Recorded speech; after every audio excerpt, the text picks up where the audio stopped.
Sir, bakit po nawala ang fire and jail officer sa PNPA? Yung mga next po bang batches, ano na po ba yung mga choice? Bakit nga ba pagkatapos ng class 2024, wala ng BJMP and fire officer ang PNP? At kung gusto mo maging jail and fire officer, saan ka na mag-a-apply? Ang PNPA ay na-transfer galing Philippine Public Safety College papunta sa PNP dahil sa batas na RA 11279. Ito ang batas na nililipat ang PNPA at National Police Training Institute galing Philippine Public Safety College papuntang Philippine National Police. Ibig sabihin yung mga graduate before ng batas na to ay under muna ng PPSC tulad sa amin at natatransfer lang after ng graduation sa PNP. Kasama na din yung dalawang bureau na BJMP and DFP bago sila mapunta sa bureau na yun. Yun ay before ma-enact yung RA 11279. Ngayon pag graduate ka ng PNPA, under ka na ng PNP simula ng pag-take out mo hanggang makagraduate. Di ba 2019 na enact yung batas? Pero bakit may BJMP and BFP pa rin hanggang 2020? Kasi nakalagay sa batas na yun, magkakaroon ng transition period.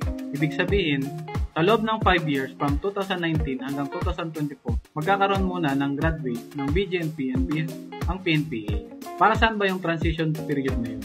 According nga sa website ng PNPA, yung 5 years na yon, i-google yun para makagawa ng separate academy para sa BJMP and BFP. Kaya sa transition period na yan, ang Department of Interior and Local Government nag-craft ng circular. Ito ay Creating Philippine Public Safety Academy. Ang circular nga na yan ay DILG Circular Number 2022-009. Creation and Operationalization of Philippine Public Safety Academy in accordance with Republic Act 11279. Napirma nga itong circular na ito noong March 4, 2022. Ito na nga yung magiging official na academy para sa BJMP and BFP officers.